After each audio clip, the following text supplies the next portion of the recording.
Hello everyone, this is Kamalkant welcoming you all at iStudy online platform. So students, last time हम लोग जो हमारा topic कर रहे थे वो टॉपिक था आपके पास that is quantum mechanics. Quantum mechanics के अंदर जो हमने लास्ट टाइम हमारे टॉपिक की बात की थी वो आपके पास था that is the de Broglie hypothesis and Heisenberg's uncertainty principle. अगर हम लोग इन दोनों टॉपिक्स के बारे में डिस्कशन करते हैं तो आपके पास देखो एक बहुत सिंपल सी चीज़ है कि हमने डी ब्रोगली हाइपोथेसिस के अंदर ये बात बोल दी थी कि आपके पास कोई भी मटेरियल हो तो उस मटेरियल के अंदर हमेशा दो तरह की प्रॉपर्टीज होती हैं। The one is the particle nature and the second is the wave nature. और आपके पास जो डी ब्रोगली की हाइपोथेसिस थी उसने उस मटेरियल के लिए वेव नेचर को क्या कर दिया था आपके पास fully explained by giving the value of wavelength. Clear? जिसके अंदर हमने क्या बोला था कि आपके पास जो लैम्डा की वैल्यू होगी वो हमेशा किसके इक्वल होगी, h/mv के बराबर। क्लियर? तो इस चीज के बाद अगर हम लोग डिस्कशन करते हैं कि आपके पास अब इस तरह से जो मटेरियल है उसको हमें एक पार्टिकल प्रूव करना है, तो उस पार्टिकल को प्रूव करने के लिए भी कुछ ना कुछ एक्सपेरिमेंट्स होने चाहिए। तो इस चीज को हमने क्या किया, परफॉर्म किया हमारे नेक्स्ट एक्सपेरिमेंट के साथ, जिसके अंदर आपके पास क्या आता है दैट इज कि आपके पास जो भी कोई बॉडी है अब वो एज अ पार्टिकल कब बिहेव करेगी, उसे एज अ पार्टिकल बिहेव करने के लिए आपके पास एक सिंपल सी चीज है, उसे एज अ पार्टिकल बिहेव करने के लिए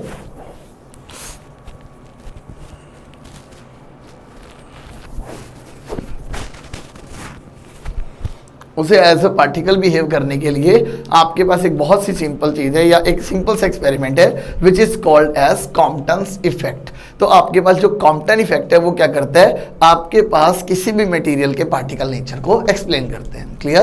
तो यहाँ पे हम लोग सिंपल सी बात कर रहे हैं कि लास्ट टाइम जो हम लोग टॉपिक कर रहे थे that one was D Broglie hypothesis, और उसके अंदर हम लोगों ने ये बात बोल दी थी कि जो डी ब्रोगली की हाइपोथेसिस आपके पास वो सिर्फ और सिर्फ इतना बोलती है कि आपके पास जो भी मटेरियल है वो पार्टिकल और वेव नेचर दोनों तरह का होता है, और उसने उस वेव नेचर की वेवलेंथ को रिप्रेजेंट करके ये बता दिया कि जो आपके पास मटेरियल है वो किस तरह का होगा, एक वेव की तरह होगा। बट अभी उसकी एक पार्टिकल नेचर को डिफाइन करने के लिए हमें क्या करना पड़ता है, उसके लिए एक इफेक्ट पढ़ना पड़ेगा। And our next topic will be the Compton effect, जो आपके पास ये प्रूव करके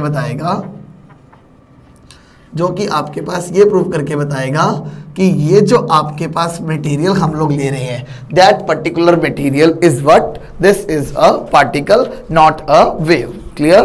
तो हमारे टॉपिक के अंदर देखिए हम लोग क्या करेंगे, सिंपल सा यहाँ पे हम लोग एक पार्टिकल लेंगे या एक मटेरियल लेंगे, उस मटेरियल के ऊपर लाइट को क्या करेंगे, हम लोग डाल देंगे। अब लाइट को डालने के बाद जैसे हमने हाइजेनबर्ग अनसर्टेनिटी प्रिंसिपल के अंदर बात की थी कि जब भी आपके पास एक माइक्रोस्कोपिक बॉडी के ऊपर लाइट आके लगेगी तो ये दोनों क्या है आपके पास सेम मासेस के, सेम साइजेस के होने की वजह से इनके बीच में क्या हो जाएगा, कोलिजन। और कोलिजन होते ही आपके पास क्या होगा, इन दोनों की डायरेक्शन चेंज हो जाएंगी, बिकॉज आपके पास जब दो सिमिलर मासेस की चीजें आती है तो उनके अंदर ऑब्वियस सी बात है कि आपके पास क्या देखने को मिलेगा, रिफ्लेक्शन या स्कैटरिंग। क्लियर? तो इसी चीज को यहाँ पे कॉम्पटन इफेक्ट ने क्या किया, कंसिडर किया। तो सबसे पहले हम लोग क्या करते हैं, कॉम्पटन इफेक्ट के लिए डायग्राम बनाते हैं और फिर उस डायग्राम की हेल्प से हम लोग ये समझेंगे कि एक्चुअल में आपके पास कॉम्पटन इफेक्ट है क्या। क्लियर? तो अगर हम लोग यहाँ पे देखें तो मैंने सिंपल से एक काम किया है कि आपके पास यहाँ पे एक माइक्रोस्कोपिक बॉडी ले ली, we are considering a microscopic body, जिसको मैंने यहाँ पे क्या नाम दे दिया, दिस इज अ इलेक्ट्रॉन। आपके पास एक माइक्रोस्कोपिक बॉडी है जिसको मैंने क्या नाम दे दिया, इलेक्ट्रॉन। क्लियर? अब आपके पास जो माइक्रोस्कोपिक बॉडी है इसके ऊपर हम लोग क्या डालेंगे, एक्सरेज। जनरली एक्सरेज नहीं बोलेंगे, पर्टिकुलरली अगर बात करें तो मोनोक्रोमेटिक एक्सरेज, इसे क्या नाम दिया जाएगा, मोनोक्रोमेटिक एक्सरेज। अब ये मोनोक्रोमेटिक एक्सरे के बारे में अगर हम लोग बात करें तो आपके पास जो ये वर्ड है मोनोक्रोमेटिक, ये एक्चुअली किसे रिप्रेजेंट करते हैं, तो वर्ड मोनोक्रोमेटिक का मतलब क्या होता है, the light of single wavelength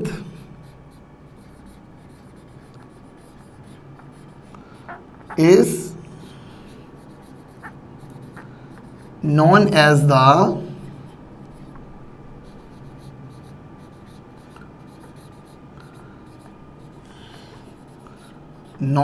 the monochromatic light. Clear? तो आपके पास जो वर्ड है मोनोक्रोमेटिक, इस वर्ड का एक्चुअली मतलब क्या होता है कि कोई भी लाइट जिसकी आपके पास वेवलेंथ क्या हो, सिंगल हो, उसे क्या नाम दिया जाएगा, मोनोक्रोमेटिक लाइट का। क्लियर?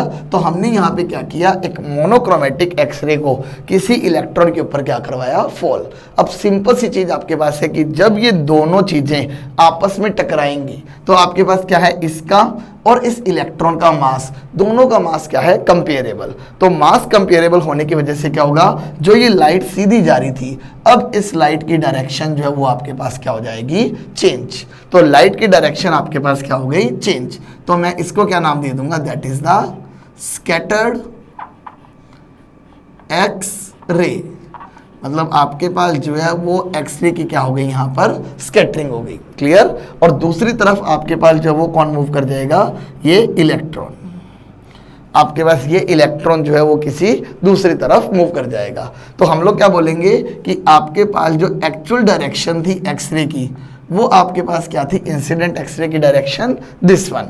बट आपके पास जो एक्सरे स्कैटर्ड हुई है वो कहाँ चली गई, ऊपर की तरफ। तो हम लोगों ने यहाँ पे क्या मान लिया कि मान लीजिए आपके पास जो स्कैटर्ड एक्सरे है वो आपके पास इंसिडेंट एक्सरे के साथ कितना एंगल बना रही है, that one is the theta. और जो आपके पास इलेक्ट्रॉन जो है वो मूव हुआ है वो कितना एंगल बना रहा है, that must be the phi angle. Clear? तो आपके पास ये चीज हमने यहाँ पे रिप्रेजेंट की कि आपने सिंपली काम क्या किया, एक मोनोक्रोमेटिक एक्सरे ली, उस मोनोक्रोमेटिक एक्सरे को आपने एक इलेक्ट्रॉन के ऊपर डाला, दोनों के मासेस कंपेरेबल होने की वजह से दोनों की डायरेक्शन में, दोनों की पोजीशन के अंदर क्या आएगा, चेंज आएगा। तो दोनों की पोजीशन में चेंज होने की वजह से स्कैटर्ड एक्सरे तो ऊपर की तरफ चली गई और जो इलेक्ट्रॉन है वो कहाँ आ गया, नीचे की तरफ। मान लीजिए आपके पास स्कैटर्ड एक्सरे जो है उसने तो कितना एंगल बना लिया, थीटा, और जो आपके पास इलेक्ट्रॉन है उसने कितना एंगल बना लिया, आपके पास फाई। क्लियर? अब हम लोग यहाँ पे क्या बात करते हैं कि आपके पास मान लीजिए जो मैंने स्कैटर्ड एक्सरे ली है, इस स्कैटर्ड एक्सरे की जो एनर्जी है that one is given by H new. Clear? That is nu is the incident frequency and E is the incident energy. And similar हम लोग यहाँ पे क्या बात करेंगे, मोमेंटम के बारे में। और मोमेंटम आपके पास क्या होता है, that one is the h upon p. Sorry. That one is the h upon lambda. क्योंकि लास्ट टाइम हमने आर्टिकल किया है जो कि आपके पास क्या था, डी ब्रोगली वेवलेंथ का। और डी ब्रोगली वेवलेंथ के अंदर हमने क्या बोला था, lambda is equal to h upon m v. और जो एम वी है वो किसके इक्वल होता है आपके पास, जो एम वी है वो किसके इक्वल होता है आपके पास, that is equal to p.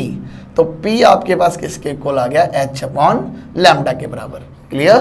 तो डी ब्रोगली हाइपोथेसिस के अकॉर्डिंग आपके पास जो इसकी मोमेंटम होगी वो क्या होगी, एच अपॉन लैम्डा। बट सारा काम हम लोग क्या करेंगे, फ्रीक्वेंसी के अंदर रखेंगे। तो आप लोग लैम्डा की वैल्यू पुट कर दोगे, लैम्डा की वैल्यू कितना होता है आपके पास, सी अपॉन न्यू। क्लियर? तो आपके पास क्या बन जाएगा, h nu upon c, that is the momentum of incident radiation. Clear? अब हम लोगों ने सेकंड चीज क्या बोली यहाँ पे, इलेक्ट्रॉन के बारे में, कि ये जो आपके पास इलेक्ट्रॉन प्रेजेंट है, अब इस इलेक्ट्रॉन की एनर्जी कितनी होगी। The energy of this electron is given by m not C square. This is according to the Einstein's, this is according to the Einstein's mass energy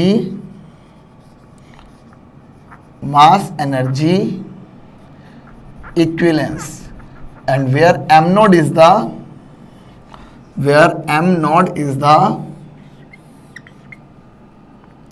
rest mass of electron, where m naught is the rest mass of electron। और इसका आपके पास momentum क्या दिया जाएगा, momentum is equal to m into v. अब हम लोग बोल रहे हैं कि आपके पास ये इलेक्ट्रॉन यहाँ पे रेस्ट पे है, तो इसका मतलब इसकी वेलोसिटी जीरो, तो इसका मोमेंटम भी कितना होगा आपके पास, जीरो होगा। तो आपके पास मोमेंटम की वैल्यू क्या बन गई, जीरो, और आपके पास एनर्जी की वैल्यू क्या बन गई, एम नॉट सी स्क्वायर। अब इसी चीज को लेकर के हमने क्या किया, स्कैटर्ड एक्सरे के ऊपर आ गए। अब स्कैटर्ड एक्सरे की एनर्जी को अगर हम लोग निकालें तो मैंने क्या बोला कि आपके पास जब ये कोलाइड करेंगे तो कोलिजन होने की वजह से इनके अंदर नो डाउट एनर्जी का क्या हुआ होगा, ट्रांसफरेंस। और अगर इनके अंदर एनर्जी का ट्रांसफरेंस हुआ है तो इसका मतलब आपके पास जो एक्सरे है इसकी एनर्जी क्या हो गई होगी, चेंज। और अगर एनर्जी चेंज हो गई है तो इसका मतलब इसकी फ्रीक्वेंसी भी क्या हो गई होगी, चेंज। तो आपके पास जो एनर्जी है इंसिडेंट एक्सरे की वो अगर एच न्यू है तो आपके पास स्कैटर्ड एक्सरे की एनर्जी क्या हो जाएगी, एच न्यू डैश। एंड बिल्कुल इसी तरह से अगर आपके पास एनर्जी चेंज हो रही है तो इसका मतलब इसके मोमेंटम में भी चेंज आएगा। तो आपके पास P डैश किसके बराबर हो जाएगा, एच न्यू डैश बाय सी के बराबर, क्योंकि अगर P आपके पास एच न्यू बाय सी है तो ये आपके पास क्या बन जाएगा, एच न्यू डैश बाय सी, क्योंकि इस स्कैटर्ड एक्सरे की फ्रिक्वेंसी क्या है, न्यू डैश। सेम इसी तरह से अगर हम लोग इलेक्ट्रॉन के लिए बात करें एनर्जी एंड मोमेंटम की, तो इलेक्ट्रॉन के लिए आपके पास अब एनर्जी जो है वो किसके इक्वल आ जाएगी, that one is the mc²। क्योंकि यहाँ पे m नोट क्यों लिया, क्योंकि this is the rest mass, क्योंकि यहाँ पे इलेक्ट्रॉन रेस्ट पे था और इलेक्ट्रॉन जब मूविंग में होता है तो उसका मास अलग होता है, तो that mass is given bye m। तो हमने क्या बोला कि अब इलेक्ट्रॉन मूविंग में तो एनर्जी मास आइंस्टाइन का मास एनर्जी इक्विवेलेंस के अकॉर्डिंग E किसके इक्वल हो जाएगा, mc² के इक्वल। और अगर आपके पास ये जो इलेक्ट्रॉन है ये v वेलोसिटी से मूव कर रहे हैं तो इसका मोमेंटम जो है वो किसके इक्वल हो जाएगा, mv के इक्वल। तो p की वैल्यू आपके पास क्या आ गई, mv के इक्वल। और ये जो आपके पास इलेक्ट्रॉन है इस इलेक्ट्रॉन को जनरली क्या नाम दिया जाता है, रिकॉइल इलेक्ट्रॉन। रिकॉइल इलेक्ट्रॉन का मतलब कि इलेक्ट्रॉन पहले अपने बिल्कुल रेस्ट पे बैठा था, जीरो वेलोसिटी के साथ बैठा था, जब कोई चीज आके इसके ऊपर टकराई तब जाके आपके पास इलेक्ट्रॉन ने क्या करना शुरू किया, मूव। और मूव करने की वजह से आपके पास इसकी एनर्जी भी चेंज हो गई, इसके अंदर मोमेंटम भी आ गया। क्लियर। तो अब हम लोग देखिए इस चीज को समझते हैं कि आपके पास एक्चुअल में कॉम्पटन इफेक्ट है क्या। तो हम लोग यहाँ पे क्या बोलते हैं कि जब कभी भी आपके पास कोई भी मोनोक्रोमेटिक एक्सरे किसी भी इलेक्ट्रॉन के ऊपर, या हम लोग ये बोल देते हैं कि किसी भी मटेरियल के ऊपर वेट का, किसी भी मटेरियल के ऊपर अगर कोलाइड करती है जिसका एटॉमिक मास क्या हो, बहुत ही कम हो, मींस जिसका एटॉमिक मास एक्सरेस के मास के क्या हो, ऑलमोस्ट बराबर हो या उनसे भी क्या हो, कम हो, तो आपके पास जब ये लाइट इनके ऊपर टकराती है तो आपके पास लाइट का कुछ पोर्शन तो क्या हो जाता है, लाइट जो है वो क्या हो जाती है, स्कैटर, और इलेक्ट्रॉन को क्या कर देती है, वो रिकॉइल। और जब आपके पास लाइट स्कैटर होती है तो उसमें क्या देखा जाता है कि इस स्कैटर्ड लाइट के अंदर आपके पास सेम फ्रीक्वेंसी की लाइट भी प्रेजेंट है जो आपने इंसिडेंट की है, और उससे कम फ्रीक्वेंसी की लाइट भी आपके पास प्रेजेंट है जो आपने इंसिडेंट की है। क्योंकि यहाँ पे इन्होंने क्या किया कि हो सकता है कि कुछ आपके पास एक्सरेज है विदाउट इंटरेक्शन चली जाए, तो आपके पास जो ओवरऑल रिजल्ट आएगा इस पूरे रिजल्ट के अंदर कुछ रेडिएशंस ऐसी भी मिलेंगी जिनकी फ्रीक्वेंसी आपके पास इंसिडेंट एक्सरे के बराबर होगी। बट इसी तरह से अगर मैं बात करूं तो जब आपके पास ये एक्सरेज इस इलेक्ट्रॉन के साथ अटैक करेगी तो इन एक्सरेज के इलेक्ट्रॉन के साथ अटैक करने पर हम लोग सिंपल सी चीज क्या देखते हैं कि जैसे ही इस इलेक्ट्रॉन के ऊपर अटैक किया तो कुछ एनर्जी इस लाइट ने क्या की, अपनी इलेक्ट्रॉन को ट्रांसफर कर दी। और अगर इसने अपनी कुछ एनर्जी इलेक्ट्रॉन को ट्रांसफर कर दी तो इसका मतलब अब इस स्कैटर्ड एक्सरे की जो एनर्जी है वो क्या हो जाएगी, कम हो जाएगी। अगर एनर्जी कम हुई तो इसका मतलब उसकी फ्रीक्वेंसी कम हो जाएगी, और अगर फ्रीक्वेंसी कम हुई तो इसका मतलब उसकी वेवलेंथ बढ़ जाएगी। तो हम लोग क्या बोलते हैं कि आपके रिजल्ट के अंदर ये देखने को मिलता है कि जो आपके पास एक्सरेज बाहर निकली हैं उनमें कुछ एक्सरेज ऐसी हैं जिनकी वेवलेंथ इंसिडेंट वेवलेंथ के बिल्कुल सेम है, और कुछ आपके पास ऐसी रेडिएशंस निकली हैं जिनकी वेवलेंथ आपकी इंसिडेंट वेवलेंथ से क्या है, ज्यादा है। तो आपके पास सिंपल सा बोला गया कि जो ये ज्यादा वेवलेंथ निकलती है आपके पास रेडिएशंस की, उसे क्या बोला जाता है, कॉम्पटन इफेक्ट। और जो इन दोनों के बीच में डिफरेंस होता है that is the wavelength of scattered minus wavelength of incident, तो इसे क्या बोला जाता है आपके पास, कॉम्पटन शिफ्ट, कि आपके पास कितनी वेवलेंथ जो है वो इसकी बढ़ गई। क्लियर। तो अब इस टॉपिक के अंदर हमारा जो मेन काम है वो सारा का सारा क्या है आपके पास, कि इस चीज को प्रूव करना या इस चीज के अंदर बात करनी कि आपके पास जो वेवलेंथ है वो कितनी बड़ी, मतलब आपके पास कॉम्पटन शिफ्ट की वैल्यू जो है वो कितनी आई। क्लियर। तो उस काम को करने के लिए हम लोग क्या करेंगे, हमारे मैथमेटिक्स की हेल्प लेंगे, और मैथमेटिक्स की अगर हम हेल्प ले रहे हैं तो हमें क्या करना पड़ेगा थोड़ा सा इन चीजों को अपने अकॉर्डिंग रीअरेंज। अब इन्हें रीअरेंज करने के दौरान देखिए आपके पास क्या है, एनर्जी आपके पास एक नॉर्मल क्वांटिटी है, this is not a vector quantity, और अगर ये वेक्टर क्वांटिटी नहीं है तो इसके फैक्टर्स जो है वो रिजॉल्व नहीं होंगे। बट मोमेंटम जो है वो आपके पास क्या है, एक वेक्टर क्वांटिटी, और ये आपके पास डायरेक्शन पे डिपेंड करती हैं। तो इसके दो कंपोनेंट्स बनेंगे, एक अलोंग द एक्स एक्सिस, एक अलोंग द वाई एक्सिस। तो देखिए सबसे पहले आपके पास जो ये मोमेंटम है, ए मोमेंटम का जो वेक्टर आएगा, वेक्टर कंपोनेंट आएगा अलोंग एक्स एक्सिस, वो कितना आएगा, एच न्यू डैश थी बाय कोस थीटा, क्योंकि अलोंग द एंगल अगर हम जा रहे हैं तो हमेशा कोस की फॉर्म में जाता है, और अगर आप परपेंडिकुलर टू द एंगल या अवे फ्रॉम द एंगल जा रहे हो तो आपके पास वो हमेशा क्या देता है, साइन कंपोनेंट। तो क्या बनेगा, H nu dash by sine theta. तो इस डायरेक्शन में आपके पास क्या कंपोनेंट आया, h nu dash by sine theta, और इस आपके पास डायरेक्शन में क्या कंपोनेंट आया, h nu dash by cos theta. इसी तरह से आपके पास ये वाला मोमेंटम भी है। अब एंगल कितना है, फाई, अगर टुवार्ड्स द एंगल जाएंगे तो कितना बनेगा, एम वी कोस फाई, और अगर आप अवे फ्रॉम द एंगल जाओगे, अवे फ्रॉम द एंगल को मैंने ये ब्लैक पेन से दिखाया क्योंकि यहाँ पे हम ऑलरेडी बहुत कुछ लिख चुके हैं, तो इसके रिप्रेजेंट करने के लिए मैंने क्या बोला कि इस तरफ जो आपके पास इसका आया, that one is the m v sine phi. Clear. तो आपके पास अलोंग द एक्स एक्सिस क्या आया, h nu dash c cos theta and m v cos phi, और along the positive y axis क्या है, h nu dash c by sine theta, and along the negative y axis आपके पास क्या है, m v sine phi. Clear. तो ये हमने कंपोनेंट्स को क्या कर दिया, रिजॉल्व। अब इसके अंदर देखिए सबसे पहली चीज क्या होती है कि यहाँ पे हम लोग कभी भी कोई भी काम करने लगते हैं तो सबसे पहले एक चीज को जरूर कंसीडर किया जाता है, और वो चीज आपके पास क्या है कि चाहे कुछ भी हो जाए, आपके पास जितने भी कोलिजन्स कंसीडर किए जाएंगे, all these collisions are elastic collisions, all these collisions are elastic collisions. और अगर ये कोलिजन्स आपके पास इलास्टिक है तो इलास्टिक होने का मतलब क्या होता है कि इनके अंदर law of conservation of energy, इनके अंदर law of conservation of energy and law of conservation of momentum, ये दोनों क्या करेंगे, law of conservation of momentum holds good, ये क्या करेंगे आपके पास, बढ़िया चलेंगे। क्लियर। तो हम लोगों ने यहाँ सिंपल सी बात क्या बोली, that is the law of conservation of energy and law of conservation of momentum यहाँ पे क्या रहेंगे आपके पास, फुलफिल होंगे। तो हम लोग सबसे पहले क्या करते हैं, इस डायग्राम में से law of conservation of energy के लिए इक्वेशन बना लेते हैं, law of conservation of momentum के लिए इक्वेशन बना लेते हैं। तो आपके पास क्या हो जाएगा, तीन टाइप की इक्वेशन आ जाएंगी, और उन तीन टाइप की इक्वेशंस को आप यूज करके क्या करोगे, आपके पास पूरा का पूरा डेल्टा लैम्डा मींस कितना आपके पास लैम्डा का चेंज आता है उसकी वैल्यू को फाइंड आउट करोगे। क्लियर। तो हम लोग हमारे नेक्स्ट टॉपिक के ऊपर चलते हैं कि इसके अंदर अब हमारे पास क्या रहेगा, law of conservation of energy की इक्वेशन क्या बनेगी।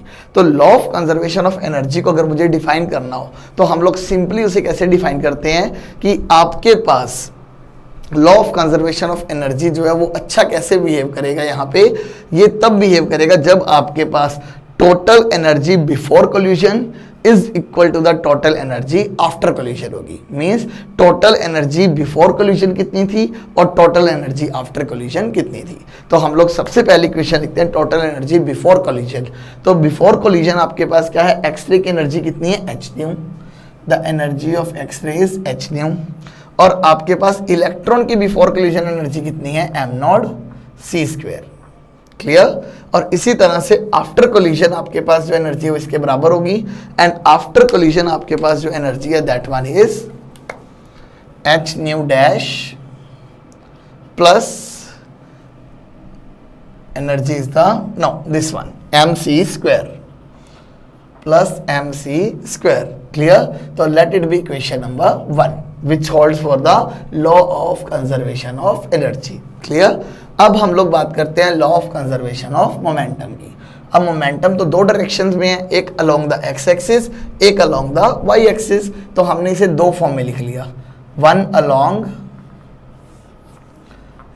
एक्स एक्सिस अब अलोंग एक्स एक्सिस देखिए आपके पास मोमेंटम क्या है, इस इलेक्ट्रॉन से इस तरफ मोमेंटम कितना है, h nu by c. Clear. और यहां पे आपके पास मोमेंटम कितना है, 0। अलोंग एक्स एक्सिस में यहां पे कितना है, h nu dash cos theta by c. Along momentum आपके पास कितना है, m v cos phi and let it be equation number 2। तो हमने क्या किया, इस इक्वेशन को अगर सिंपली देखें तो क्या बन गया आपके पास, यहां से एम वी कोस फाइव की वैल्यू निकाल लो। तो एम वी कोस फाइव आपके पास किसके इक्वल आ जाएगा, that will be equal to h nu by c minus h nu dash cos theta by c. यहां से सी को कॉमन निकाल के दूसरी तरफ ले जाओ, क्या बन जाएगा, m v c cos phi is equal to h nu minus h nu dash cos theta. Clear. तो आपके पास ये, इसे मान लेते हैं हम लोग equation number 2, let it sorry equation number 3। Okay. Now similarly अगर हम लोग बात करते हैं अलोंग वाई एक्सिस,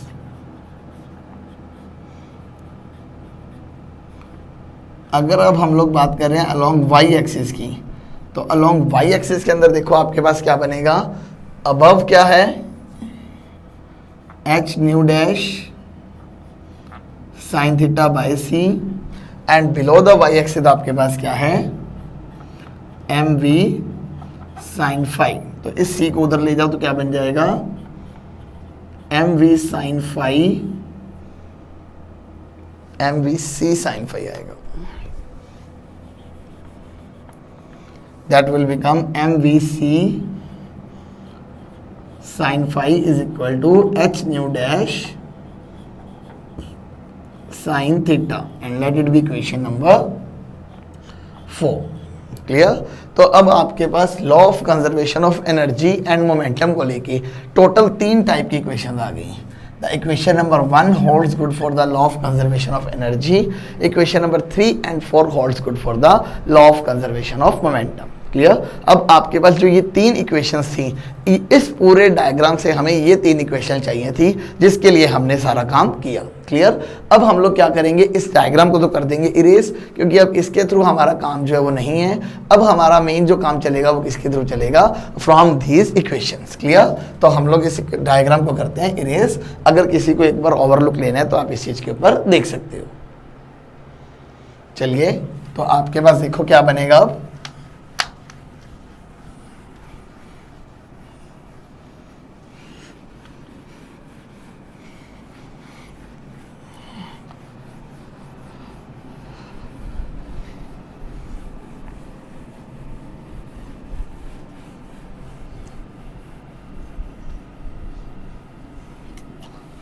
देखिए, सबसे पहले हमने क्या किया, squaring, square and add equation number 3 and 4। Equation number 3 and 4 को स्क्वायर और ऐड करना है। अगर इक्वेशन नंबर 3 को स्क्वायर करो तो क्या बन गया, M square we square C square cos square phi. और इक्वेशन नंबर 4 को अगर करें तो m square we square C square sine square phi is equal to क्या बन जाएगा, h nu minus h nu dash cos theta, h nu dash cos theta का whole square plus h square nu dash square sine square theta. Clear. तो आपके पास ये चीज बन जाएगी अगर आप इस इक्वेशन की स्क्वेयरिंग और इस इक्वेशन की स्क्वेयरिंग करके इन दोनों को ऐड कर देते हो। क्लियर। तो अब इन चीज़ों को थोड़ा सा हम लोग सॉल्व करते हैं आपके पास। तो कैसे सॉल्व होंगी, सबसे पहले तो m square we square C square यहाँ से क्या निकाल लें, common. M square we square C square common निकाला तो क्या बन गया, cos square phi plus sine square phi. Clear. ये चीज अब आपके पास किसके इक्वल आई, a माइनस बी का होल स्क्वायर। अब a माइनस बी का होल स्क्वायर तो क्या हुआ, h square nu square plus h square nu dash square cos square theta minus 2h square nu dash cos theta. Clear? A square a minus b का whole square क्या होता है? A square plus B square minus 2ab। Clear? और ये साथ में क्या बना हुआ आपके पास? H square nu dash square sine square theta. Clear? अब यहाँ पे देखिए आप इन दोनों टर्म्स को कर दीजिए एक साथ, और यहाँ पे ये वैल्यू तो क्या बन गई? 1।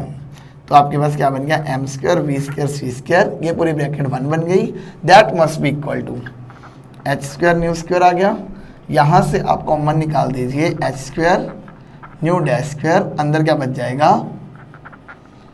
Cos square theta plus sine square theta minus 2h nu dash cos theta.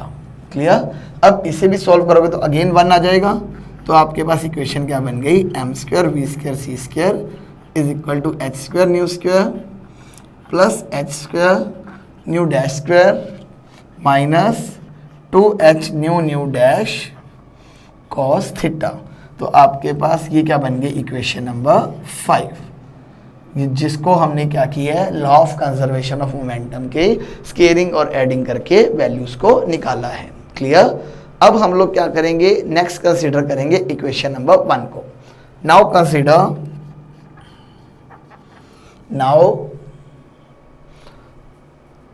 Consider equation number 1। Now consider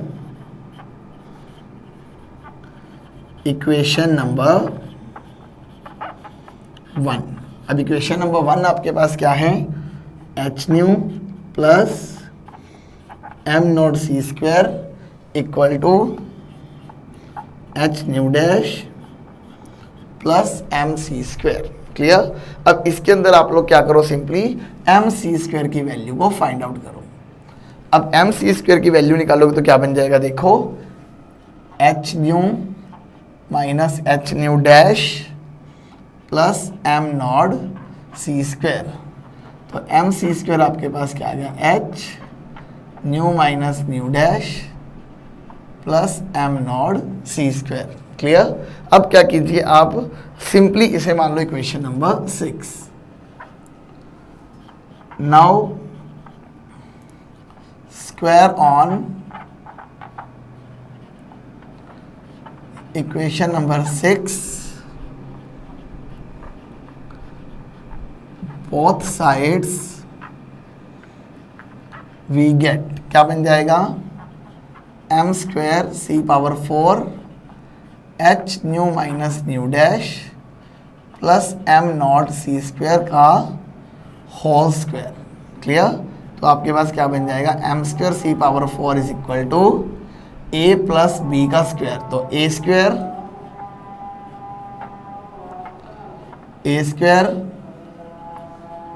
plus B square plus 2ab।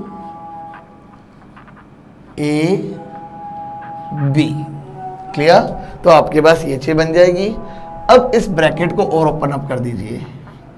M square C power 4 is equal to H square, ये क्या बन जाएगा? Nu square plus nu dash square minus 2 nu dash plus M not square C power 4 plus 2h nu minus nu dash m not C square. Clear? अब इस bracket को और open कर दीजिए, क्या बन जाएगा? M square C power 4 is equal to H square nu square plus h square nu dash square minus 2h square nu dash plus M not square C power 4 plus 2h nu minus nu dash m not C square. Clear? तो ये आपके पास बन गई, let it be equation number 7। अब आप क्या बोलोगे? इक्वेशन नंबर 7 को इक्वेशन नंबर 5 में से सब्ट्रैक्ट कर दीजिए। Clear? Now now subtract equation number 5 from equation number 7 we get. Equation number 5 को इक्वेशन नंबर 7 में से सब्ट्रैक्ट कर दो। तो लेफ्ट हैंड साइड को अगर सब्ट्रैक्ट करोगे तो क्या बनेगा, m square C power 4 minus m square we square C square. Right hand side को करोगे तो क्या बनेगा, पहले तो h square nu square plus h square nu dash square minus 2h square nu nu dash plus M not square C power 4 plus 2h nu nu dash 2h nu minus nu dash m not C square minus h square nu square minus h square nu dash square plus 2h nu nu dash cos theta. Clear, ये चीज बन जाएगी। अब यहाँ देखिए H square nu square के साथ H square nu square cancelled out, H square nu dash square के साथ H square nu dash square cancelled out. बाकी कोई टर्म कैंसल्ड आउट हो रही है नहीं, तो बाकी कोई भी टर्म कैंसल्ड आउट नहीं हो रही, तो हम बाकी टर्म्स को एज इट इज रख लेंगे। इन दोनों टर्म्स में से यहाँ पे एक बार मुझे चेक करने दीजिए कि h आएगा या h स्क्वायर आएगा। h स्क्वायर है तो हम यहाँ पे h स्क्वायर लगाना भूल गए, तो यहाँ पे h स्क्वायर है तो यहाँ पर भी क्या बनेगा, h स्क्वायर बनेगा। क्लियर, तो अब हम लोग क्या बोलते हैं, 2h square nu nu dash को यहाँ से क्या करेंगे, कॉमन निकाल लेंगे और बाकी सारी टर्म को हम लोग क्या रखेंगे, एज इट इज। क्लियर, तो आपके पास अब हम लोग क्या करते हैं, बाकी सारी टर्म को एज इट इज रख के जो चीज़ें कॉमन आउट निकालनी है उन्हें कॉमन आउट निकाल लेते हैं। क्लियर, तो देखिए इसके बाद हम लोग क्या करेंगे,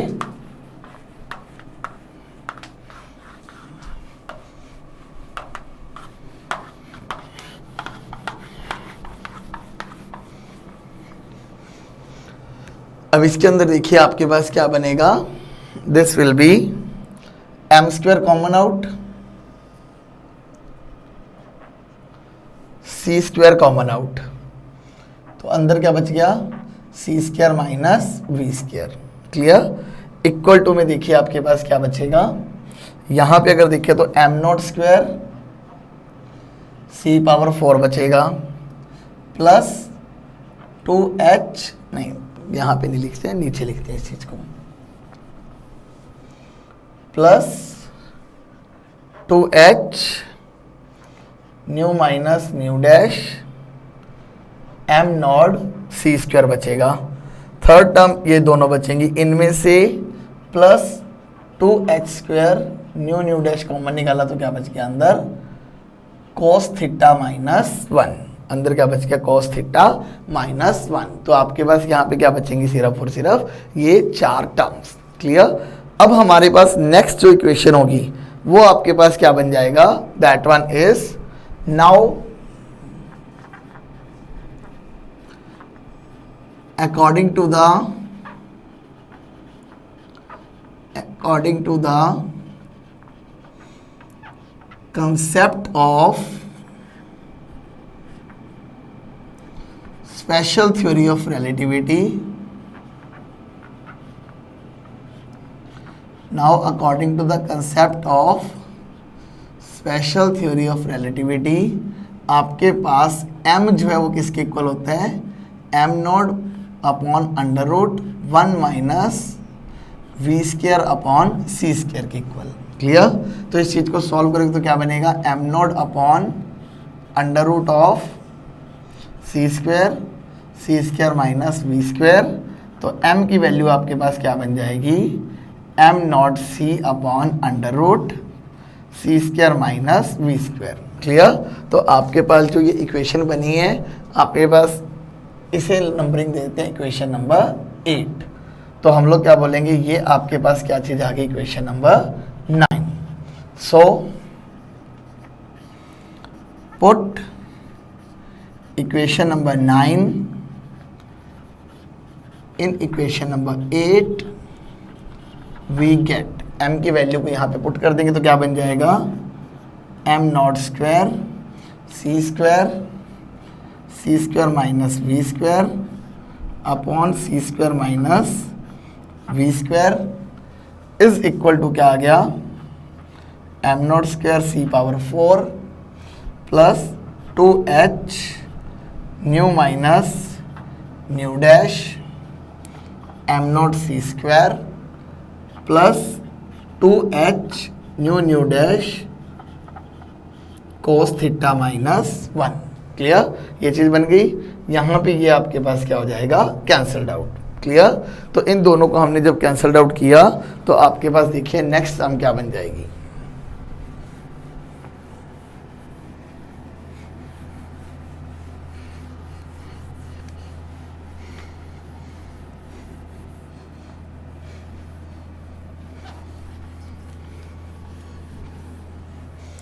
तो नेक्स्ट सम देखिए आपके पास क्या बनेगा, that will be m not square C power 4 sorry m not square C square is equal to m not square C power 4। यही चीज़ आएगी ना। एक मिनट हम लोग वेरीफाई भी कर लेते हैं कि कहीं पे हम लोग गलत ना हो जाएं। हम लोगों ने यहाँ पे एक छोटी सी मिस्टेक की है। Yes, we have done a small mistake. यहाँ पर क्या आएगा, c पावर 4 बन जाएगा, क्योंकि यहाँ पे c स्क्वायर एक ऑलरेडी था, एक m से c स्क्वायर आ गया तो c पावर 4 बनेगा। मैं कब से यही सोच रहा था कि यहाँ पे ये कैंसल्ड आउट होते हैं, तो ये चीज़ बनेगी। That will be equal to this plus 2h nu minus nu dash m not C square plus 2h nu dash cos theta minus 1। Clear, आपके पास अब ये दोनों चीज़ें क्या हो जाएंगी, कैंसल्ड आउट। तो आपके पास क्या बन जाएगा, 2h nu minus nu dash m not C square plus 2h nu dash cos theta minus 1 should be equal to 0।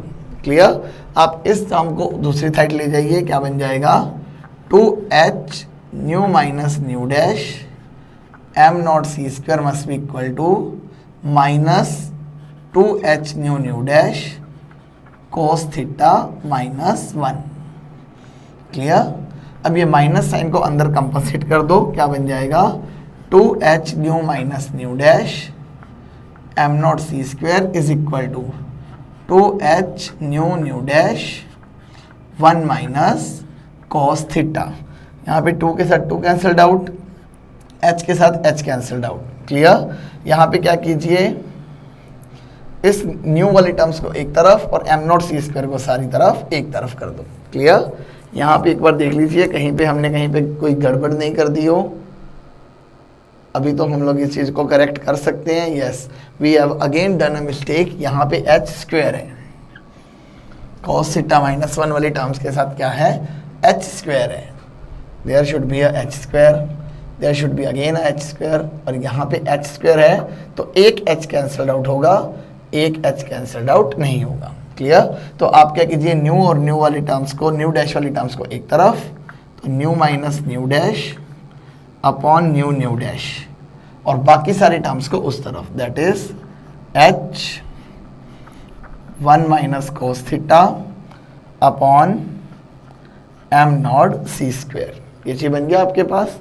अब यहाँ पे देखिए इस चीज़ को ओपन अप कीजिए, क्या बन जाएगा, nu upon nu into nu dash minus nu dash upon nu into nu dash, that must be equal to h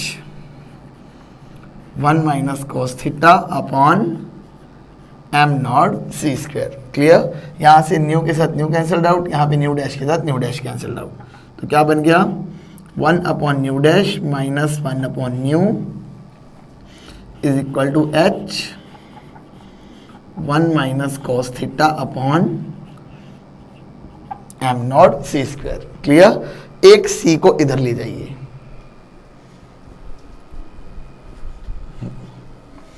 I hope so सभी को विजिबल है ये।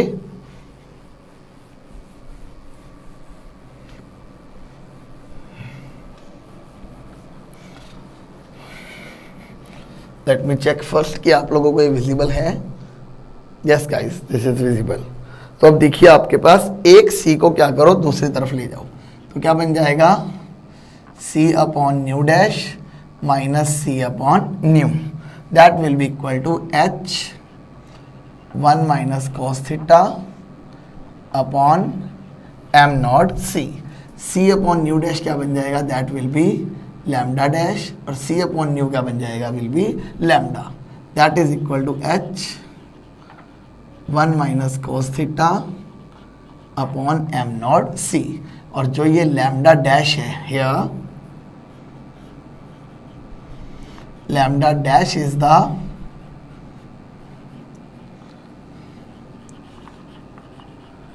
wavelength of scattered X-ray, where lambda is the wavelength of incident x ray. तो इसका मतलब आपके पास ये क्या बन जाएगा, delta lambda is equal to H 1 minus cos theta divide by m not c. Clear. तो आपके पास जो ये कॉम्पटन शिफ्ट की वैल्यू आएगी कि आपके पास कितनी वेवलेंथ जो है वो एक्सरे की बढ़ गई है, that is equal to the H upon M naught की, M not C 1 minus cos theta की इक्वल हो जाएगी। क्लियर। तो आपके पास सिंपल सी वैल्यू क्या बन गई कॉम्पटन शिफ्ट की, दैट्स वन, वेयर, जिसके अंदर हम सारा एक्सप्लेन कर देते हैं, where delta lambda is equal to Compton shift, कि आपके पास जो स्कैटर्ड वैल्यू आएगी उसमें क्या आएगी, इतनी लैम्डा की वैल्यू चेंज होगी। एच जो है अगेन आपके पास क्या है, द वेरी कॉमन थिंग, अब तक तो आप लोगों को याद हो गया होगा, प्लांक्स कॉन्स्टेंट, जिसकी वैल्यू क्या है, दैट विल बी 6.626 इंटू 10 की पावर माइनस 34 जूल सेकेंड। ये बार बार वैल्यू लिखने का मेरा मोटिव सिंपल ये होता है कि आप जितनी बार इस वैल्यू को सुनोगे उतनी बार आपको ये वैल्यू याद होगी। और जनरली इन स्टूडेंट्स को वैल्यूज़ याद होती हैं पर कांस्टेंट के अंदर जो यूनिट्स होते हैं वो याद नहीं होते हैं। तो ये भी हमारे पास एक मेन फैक्टर है कि आपको यूनिट्स पता होने चाहिए। क्लियर। उसके बाद आपके पास थीटा क्या था, theta is the scattered angle of x ray, theta is the scattered angle of X-ray, and m node is the rest mass of electron, and c जो है आपके पास वो क्या है, velocity of light, जिसकी वैल्यू आपके पास क्या रहेगी 3 × 10⁸ मीटर पर सेकेंड। क्लियर। तो आपके पास जो कॉम्पटन शिफ्ट की वैल्यू है that is given by this equation. Clear. अब हम लोग यहाँ क्या करेंगे, इस थीटा एंगल को लेके अलग अलग तरह के केसेस को स्टडी करेंगे for the value of Compton shift. Clear. तो यहाँ पे हमने मेनली क्या किया, 3 तरह के थीटा एंगल्स को स्टडी किया, 3 तरह के हमने यहाँ पे क्या किया, आपके पास केसेस को ड्रॉ किया। और वो केसेस आपके पास क्या है देखिए, and those cases are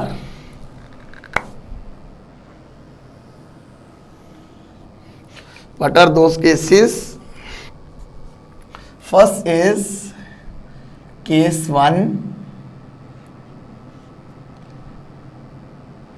if theta is equal to 0 degree, if theta is equal to 0 degree, theta is equal to 0 degree होने का मतलब क्या है कि आपके पास एक इलेक्ट्रॉन था, एक्स-रे आई, इसके साथ टकराई और इसी एंगल के ऊपर क्या हुआ, इसी डायरेक्शन में सीधी बाहर निकल गई।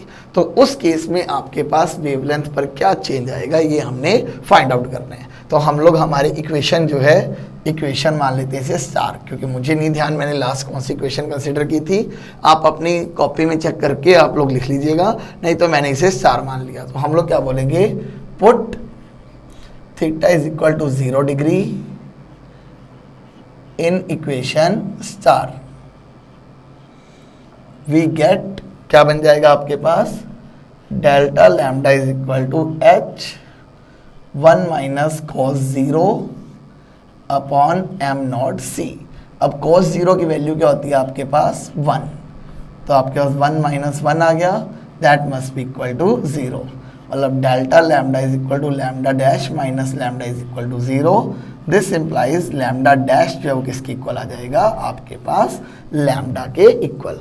मीन्स जब आपके पास ऐसा केस होगा तब आपके पास जो इंसिडेंट एक्सरे की वेवलेंथ है वो स्कैटर्ड एक्सरे की वेवलेंथ की क्या रहेगी, बराबर रहेगी। मतलब इसमें कॉम्पटेंट शिफ्ट की वैल्यू जो वो क्या रहेगी आपके पास, दैट मस्ट बी 0। क्लियर। इसी तरह से हम लोग अगर सेकंड केस की बात करें, सेकंड केस क्या है आपका, case number 2, if angle theta is 90। अब एंगल थीटा के 90 होने का मतलब क्या, इलेक्ट्रॉन डाला, एक्सरे इंसिडेंट, ये अब रिफ्लेक्ट या स्कैटर होके कहाँ चली गई, ऊपर की तरफ चली गई। मतलब इसने अपना एंगल को क्या किया, 90 डिग्री पर चेंज कर लिया। तो अगेन हम लोग क्या करेंगे, इस वैल्यू को फॉर्मूला के अंदर डालते हैं, और अगर ऐसा होता है तो आपके पास कितना कॉम्पटेंट शिफ्ट देखने को मिलेगा, उस चीज की वैल्यू को हम लोग फाइंड आउट करेंगे। क्लियर। तो मैंने इसको यहाँ पे क्या नाम दे दिया, put theta is equal to 90 degree in equation star we get, क्या बनेगा आपके पास, दैट इज डेल्टा लैम्डा, ये क्या हो जाएगा, at theta is equal to 90, क्या बन जाएगा, h 1 minus cos 90 upon m not c।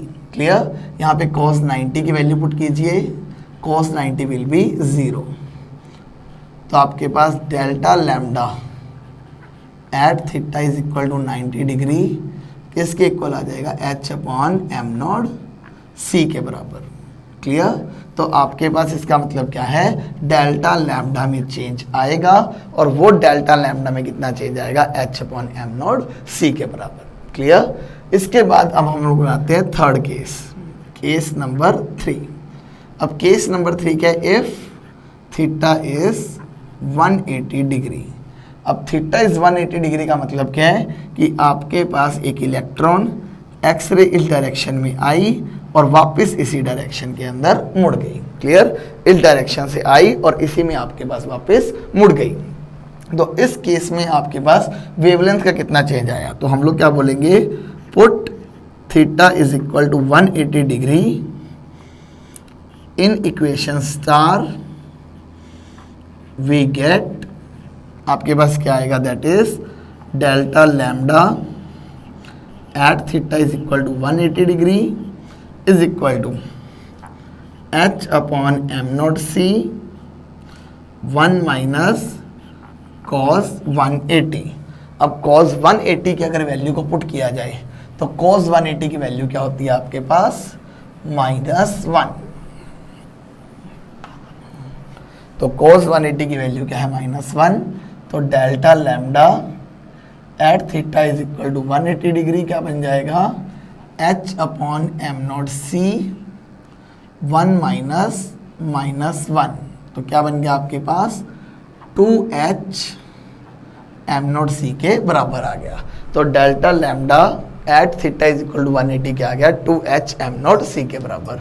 तो एट 90 आपके पास क्या है, h upon am not c, at 180 आपके पास क्या है, 2h अपॉन एम नॉट सी। तो हम लोग इन दोनों रिलेशन से क्या बोल सकते हैं आपके पास, that is delta lambda at theta 180 degree must be equal to 2 times of delta lambda at theta is equal to 90 degree. मतलब आपके पास जैसे जैसे थीटा एंगल बढ़ता जाएगा वैसे वैसे आपके पास जो लैम्डा की डेल्टा लैम्डा या कॉम्पटेंट शिफ्ट की वैल्यू है वो वैसे वैसे बढ़ती जाएगी। क्लियर।